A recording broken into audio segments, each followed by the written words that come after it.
Hello बच्चों, आज हम समझेंगे कि पॉलिटिकल साइंस में जो हमारा बचा हुआ टॉपिक था शॉक थेरेपी और शॉक थेरेपी की विशेषताएं क्या थी। दो ध्रुवीयता के विश्व का जो टॉपिक हमारा चल रहा था उसमें हम समझेंगे कि शॉक थेरेपी क्या होती है और इसके वजह से क्या क्या परिणाम देखे गए। ठीक है बच्चों, तो हम जानते हैं शॉक थेरेपी के बारे में। शॉक थेरेपी के बारे में लिखा हुआ है आघात पहुंचाकर उपचार करना। ये एक ऐसी प्रक्रिया थी जिसे सोवियत संघ ने अपनाया। साम्यवादी जो देश था, जो कम्युनिस्ट पार्टी का जहां पर शासन था, उसने इसे अपनाया। इस व्यवस्था में क्या बोलते हैं, एकदम से अर्थव्यवस्था को क्या किया जाता है, पूंजीवाद पर लाकर खड़ा कर दिया जाता है। सबकी सारी की सारी कंपनियां क्या कर दी, निजी हाथों में सौंप दी जाती है। जो कृषि का हो जाता है, सब चीज का, व्यापार से लेकर कृषि तक हर चीज का निजीकरण हो जाता है, सब चीज का प्राइवेटाइजेशन हो जाता है। प्राइवेट कंपनियों को हम सभी चीजें बेच देती हैं ऐसे ऐसी व्यवस्था में। ठीक है, इस व्यवस्था को पूर्वी यूरोप के और सोवियत संघ के जो देश थे उन्होंने अपनाया। ठीक है, वो पहले समाजवाद पर आधारित जो अर्थव्यवस्था थी, उन्होंने अचानक से पूंजीवाद को अपना लिया। एक प्रकार से हम ऐसे समझ सकते हैं कि कोई सही सलामत व्यक्ति होता है। ठीक है, कोई सही सलामत अगर कोई व्यक्ति है, उसे पहले खूब मारो, फिर उसे कहो कि चल तुझे दवाई दिला के लाऊं।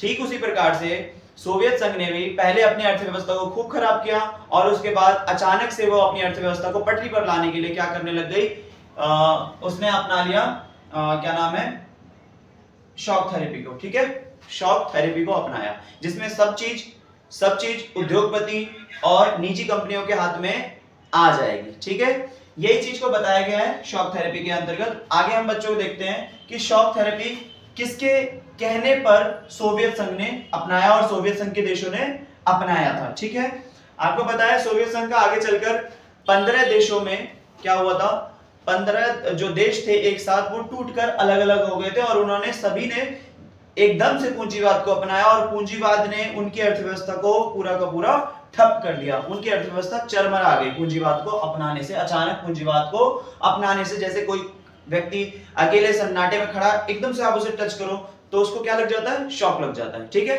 तो उसी प्रकार से अपनी जो साम्यवादी अर्थव्यवस्था थी उसे अचानक से पूंजीवादी अर्थव्यवस्था में परिवर्तन करने की प्रक्रिया को क्या बोला गया, शॉक थेरेपी का नाम दिया गया। इसे अंतरराष्ट्रीय मुद्रा कोष और विश्व बैंक के द्वारा निर्देशित किया गया था। ठीक है, इसी को बच्चा बोला गया शॉक थेरेपी। ठीक है, शॉक थेरेपी की विशेषता क्या थी, सबसे पहली बात, जमीन का क्या हो जाएगा, निजीकरण हो जाएगा। जितनी भी राज्य की संपत्ति थी उस सबको क्या करेंगे, प्राइवेट कंपनियों के हाथों में या निजी हाथों में सौंप दिया जाता है। जो सामूहिक फार्म थे बेटा, वो उसको क्या कर दिया गया, निजी फार्म में कन्वर्ट कर दिया जाता है। मुक्त व्यापार व्यवस्था, ज्यादा से ज्यादा कंपनियों को क्या किया जाता है, खुला प्रतिस्पर्धा करने के लिए मौका दिया जाता है।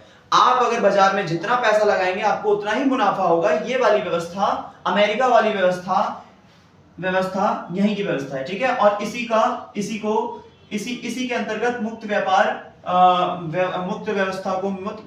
की व्यवस्था को अपनाया गया। ठीक है, अगला है, जब सोवियत संघ ने अचानक से अपनी अर्थव्यवस्था में क्या करा, परिवर्तन किया, तो उसकी जो मुद्रा है उसकी वैल्यू गिर गई डॉलर के मुकाबले। ठीक है, मुद्राओं की परिवर्तनीयता भी हुई जिसकी वजह से बहुत गड़बड़ यहां पर देखा गया। ठीक, पश्चिम देशों की आर्थिक व्यवस्था से जुड़ाव के कारण भी शॉक थेरेपी को अपनाया गया था और इस अर्थव्यवस्था में सिर्फ और सिर्फ एक ही ध्यान था, वो था पूंजीवाद पर, पूंजीवादी अर्थव्यवस्था को अपनाने पर।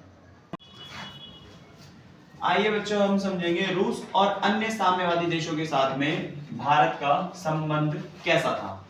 दोनों के ही संबंध, दोनों ही मतलब जो है तरफ के संबंध बहुत अच्छे थे। भारत के संबंध सोवियत संघ और रूस के साथ में बहुत ही ज्यादा अच्छा था, प्रगाढ़ था। दोनों का सपना बहुध्रुवीय विश्व का था।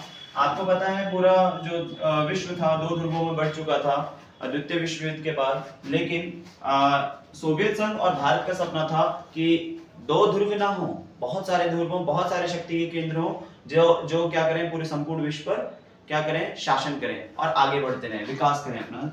और क्षेत्रीय संप्रभुता, स्वतंत्र विदेश नीति, अंतरराष्ट्रीय झगड़ों का वार्ता के द्वारा, मतलब बातचीत के द्वारा मतलब जो है मसले को हल किया जाए, ये दोनों ही देश चाहते थे। दोनों ही देशों ने 80 द्विपक्षीय समझौतों पर हस्ताक्षर किए थे 2001 में। भारत जो है रूस से सबसे ज्यादा हथियार खरीदता है। ठीक है, उसके बाद रूस से तेल का आयात किया जाता है भारत के द्वारा। सोवियत संघ ने भारतीय कलाकारों को भी बहुत ज्यादा अधिक पसंद किया है, ठीक है। तो सोवियत संघ में हमारे जो भारतीय कलाकार हैं उनको भी बहुत पसंद किया जाता है। बहुत सारे कार्यक्रम जो थे सोवियत संघ की मदद के माध्यम से भारत के आसान हुए।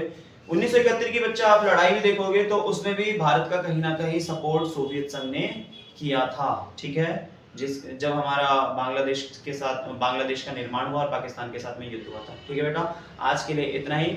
अब हम आपके साथ मिलेंगे अगले इंपॉर्टेंट टॉपिक के साथ में, पॉलिटिकल साइंस, चाहे ज्योग्राफी हो चाहे किसी भी और सब्जेक्ट का हो। जब तक के लिए हमारे यूट्यूब चैनल पर बने रहिए। आपका सपोर्ट हमें आगे बढ़ाने के लिए पल पल मोटिवेट करता रहेगा। इसलिए लाइक करें, फॉलो करें, सब्सक्राइब करें और मिलते हैं अगले वीडियो में। जब तक के लिए जय हिंद, जय भारत।